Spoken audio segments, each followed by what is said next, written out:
నమస్కారం సిటీ వార్తలకు స్వాగతం.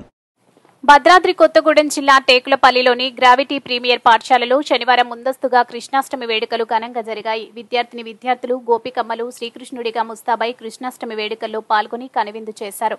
ఉట్టికొట్టే ఆటలో విద్యార్థులు ఆనంద కేరింతల మధ్య ఉత్సాహంగా జరిగింది. ఈ కార్యక్రమంలో పాఠశాల కరెస్పాండెంట్ పుణ్యనాయక్, ప్రిన్సిపల్ బొడ్డుపల్లి బ్రహ్మచారి, ఉపాధ్యాయులు గంగా, స్వాతి, రేణుక, భవానీ, సంజు, సంధ్య, సుశీలతో పాటు తల్లిదండ్రులు పాల్గొన్నారు.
మరికొన్ని వార్తా వివరాలతో మళ్ళీ కలుద్దాం. అంతవరకు సెలవు. నమస్కారం.